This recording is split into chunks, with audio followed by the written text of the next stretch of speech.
Привет! Сегодня расскажу наконец то, что уже довольно давно обещал своим подписчикам и тем, кто следит за мной в соцсетях. А конкретно о приманке, которую я разработал, так скажем, придумал для ловли чихони на гирлянду. Наверное, сначала нужно рассказать, собственно говоря, почему возникла необходимость что-то вообще придумывать. И, в принципе, как бы известно, что чихонь и так ловится на гирлянду, на обычные чертики. Но тот, кто хоть раз ловил чихонь на гирлянду, на обычные чертики, прекрасно знает, что из 10 поклевок подсечешь ты, наверное, половину нормально. Из этой половины, наверное, только 3 ты дотащишь до льда и вытащишь ее вообще на лед. Скорее всего, чаще всего рыба просто сходит, либо плохо засекается. Ну, в общем, на самом деле это очень сильно нервно. Реально. То есть, на 10 поклевок, там, 3 рыбы ты вытащишь. Почему-то это происходит. Дело в том, что у чихони верхний рот. Эта рыба все-таки пелагическая. То есть, она приспособлена, ее весь механизм пищевой для питания, скажем так, больше по поверхности или в толще воды. Рот у него расположен наверх, вот так вот. Кто знает чихонь, тот прекрасно это знает, о чем я говорю. Вот я вот сейчас фотографии повешу, вот, кто не в курсе. Поэтому, когда чертик висит, как положено, вниз, это не чертик, это тройник, да? Ну, чертик, в принципе, он за чертик тоже сойдет. Когда он висит, как в своем обычном положении на гирлянде, вот так, причем жестко зафиксированный чаще всего, рыбе тяжело его съесть. То есть она ее как-то так хватает, его, и засекается плохо. И если засекается, то плохо, часто не засекается. И когда она начинает под лункой крутиться, вот это плохое засечение, скажем так, рыба просто сходит. Чаще всего происходит именно так. Это знают все, кто ловил на гирлянду и особенно кто попадал на чихонь. При этом замечено, что если она попадается на нижний чертик с подвесным тройником, она мало того, что отлично засекается, она просто его съедает полностью, садится на все 3 крючка и практически никогда не сходит. Это вот удивительное такое, на самом деле не удивительное, но такое четкое свойство. Почему так происходит? Потому что тройник болтается, он болтается внизу, рыба, атакуя снизу, хватает его, прекрасно садится, все супер. И вот возникла у меня мысль, ловить на несколько нижних на гирлянде, конечно, не вариант. Можно ловить чихонь только на нижней, и я знаю, так некоторые ловят, в принципе, как рабочий вариант, но если уж ловишь на гирлянду, хочется все-таки пробивать слой. И поэтому я подумал, а что если сделать легкие приманки, вот такого же типа, но легкие, и разместить их на гирлянде так, чтобы оно как бы торчало вот в сторону. То есть можно сделать, в принципе, такой же самой формы, но легкую, привязать ее на гирлянду, она будет так вот висеть, болтаться, и рыба будет это его есть, и все будет хорошо. В принципе, это тоже вариант. Но я сразу сделал в форме уралки. Сейчас я покажу, собственно говоря, как это будет выглядеть. И в такой выгнутой форме я это сделал, я это испытал. В принципе, видео вы, если видели, то, кто не видел, вот здесь вот в всплывашке сейчас будет видео, как я первый раз на нее ловил. Все получилось, рыба ловилась, рыба держалась. Все было хорошо в плане сходов и надежности. Я не могу сказать, что это какой-то убийца чихони, да, что-то такое супер-пупер. Нет. То есть на мелкие чертики рыба все-таки клевала лучше. А она клевала лучше, допустим, в 2 раза. Но при этом те же самые 70% сходов в итоге ты ловишь рыбы меньше, чем ты когда ловишь на эту приманку. Рыба клюет меньше. Более крупная она, все такое. Рыба клюет меньше, но она абсолютно 90, я не знаю, 99, может быть 90% ты ее доводишь до льда, вытаскиваешь вообще без проблем. Она садится на 2, на 3 крючка. Все в плане надежности очень хорошо. То есть, ты можешь выбирать, ловить на обычную гирлянду, но не трепать себе нервы постоянными сходами под самым льдом, особенно когда она подходит, начинает там вертеться, как центрифуга на стиралке. Она чаще всего сходит именно в этот момент. И при этом как бы получается меньше травмирования рыбы, потому что когда ловишь на маленькие чертики обычные, очень часто идет багрение. Ну, как в плане чихония именно. То есть она идет плотной стаей, ты смотришь, делаешь проводку, видишь вроде как поклевка, подсекаешь, багришь, вытаскиваешь ее за жопу. Ну, в общем, есть свои какие нюансы. Неприятно это все. А вот на вот эту снасть, там, 90% случаев именно впасть. Так что задача была сделать такую приманку. Я покажу, как это делаю я. В принципе, тут ничего сложного нет. И я думаю, все смогут это повторить, кто захочет. Значит, для этого нам потребуется проволока для каркаса. Какая-нибудь оцинковка, нержавейка, не очень толстая. Ну, там где-то 0,6 миллиметров толщиной. Инструменты и, собственно говоря, из чего будет сделано тело? Из полимерной глины. Все. Погнали, короче. Хватит. Как говорится, хорош трепаться. Погнали.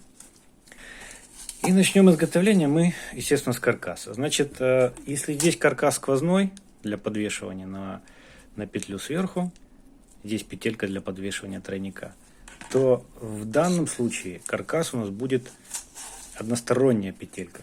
Потому что подвешивание у нас будет как сквозным отверстием на уралке. Я сейчас все покажу. Ну, короче, здесь мы формируем петлю для подвешивания тройника. И отрезаем здесь сколько-то там немного, буквально совсем чуть-чуть. Получаем вот такую вот скобу, или как это назвать, да? Подвешиваем тройник сразу, естественно.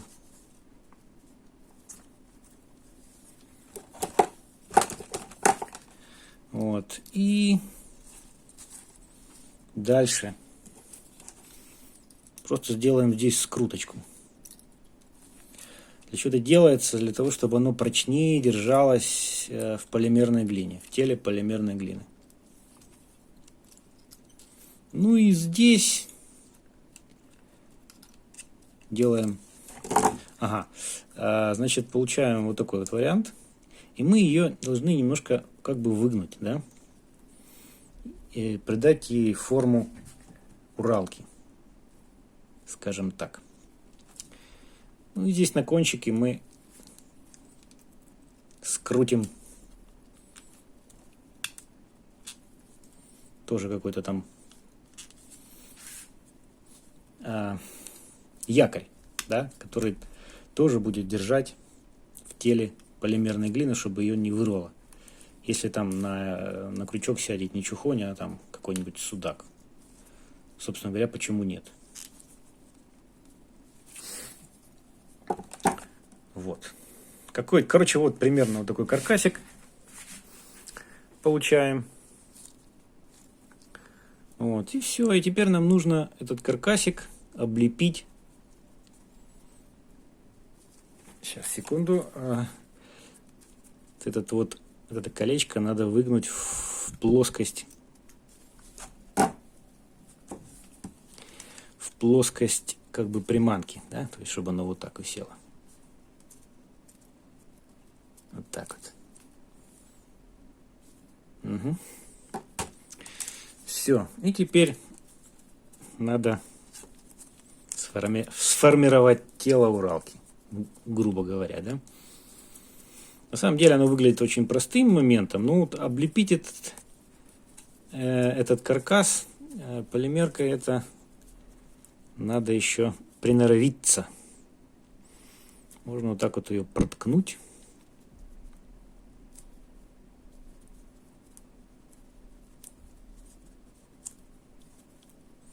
И не получается. Ну, значит, будем облеплять.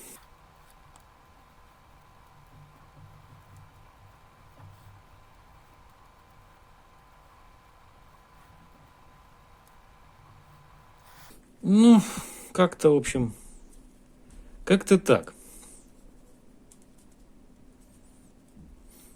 Красиво особо там и не получится, и, в общем-то, смысла особого нет, потому что рыбе на красоту плевать. Вот. Никакая букашка не является особо ровной формой уралки, правильно? Ну, вот как-то выглядит это вот следующим образом. И нам нужно теперь, эта булавка здесь не зря лежит, не просто так, вот, нам нужно пробить отверстие вот под вот примерно вот таким углом для пропуска лески. Вот. Выглядит это, конечно, стрёмно, потому что это ж не форма, это лепка рукой, поэтому выглядит это не очень красиво. Вот как-то так. Можно сделать более пологое, но как бы почему именно такой угол? По моему мнению. Потому что висеть она будет вот так, и оно не должно цеплять за леску. Тут будет проходить леска, да, и этот тройник не должен цепляться за леску.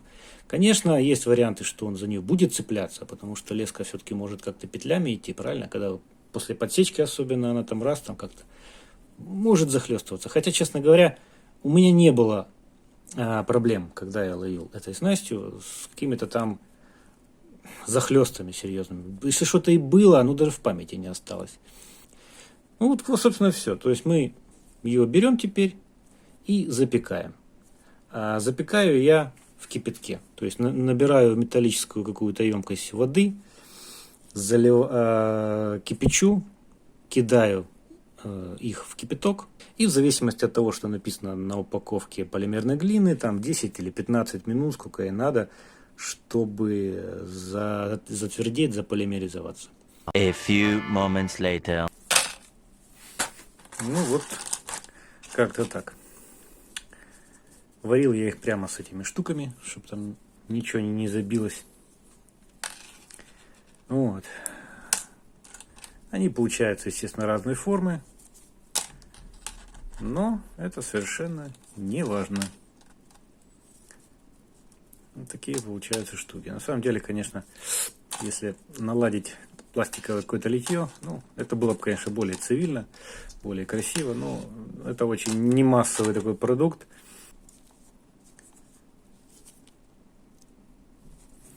Такая вот одоробла. Значит, дальше что? Дальше ее можно немножко обработать, там какие-то, может быть, неровности срезать. Но я, наверное, этого даже делать не буду. Ну, какой в этом смысл? Может быть, немножко, знаете, так, какие-то там чуть-чуть. Но полимерная глина очень легко обрабатывается ножом. Она вон соскребается с края. Какие-то острые углы, может быть, там подрезать чего-то это. Если надо, понимаете. Элементарно все это дело обрабатывается. Ну, такое, в общем.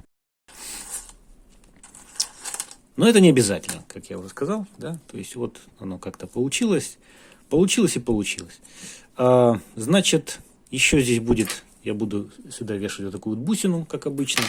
Потому что бусина, как по мне, ну, достаточно хорошо реагирует на нее чехонь. Желтый цвет она достаточно любит. Вот. Дальше я ее покрашу черной краской. Вот. Но, в принципе, этого тоже можно не делать.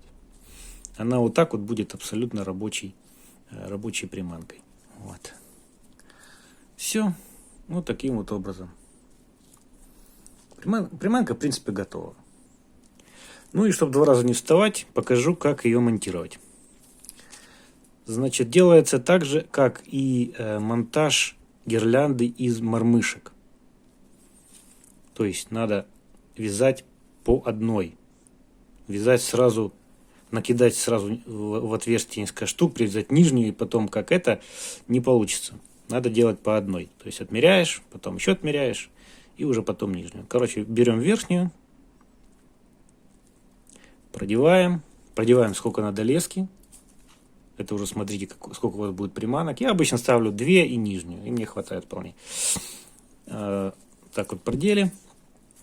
Дальше берем, формируем петлю и набрасываем. Вот здесь вот, чтобы оно где-нибудь вот таким вот образом накинулась петля. И после этого сверху продеваем опять в отверстие.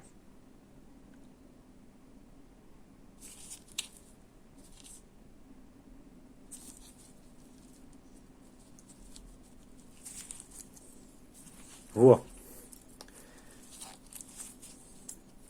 Она никуда не денется, она зафиксирована абсолютно надежно. Вот я тяну, ничего, она никуда не съезжает, никуда она нет. И что еще важно, она вот так вот торчит вот под таким вот углом.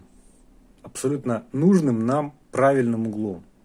Чтобы, значит, повторюсь, да, чтобы вот оно, когда вот так будет висеть, тройник будет висеть в сторону, с бусиной, красиво, при проводке дергаться. И Чехонь это дело просто обожает.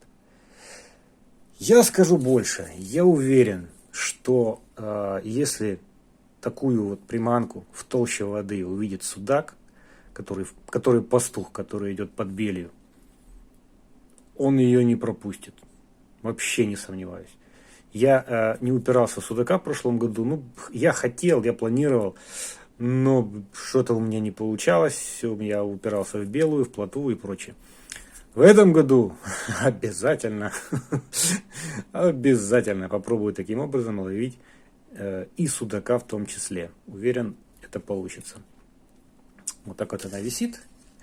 Ну и все. Таким образом вяжем там вторую, например. Ну, если можно и хотите и третью. Но я считаю, что достаточно двух. А потом снизу мы вяжем нижнюю. Вот. Ну, здесь просто клинчем.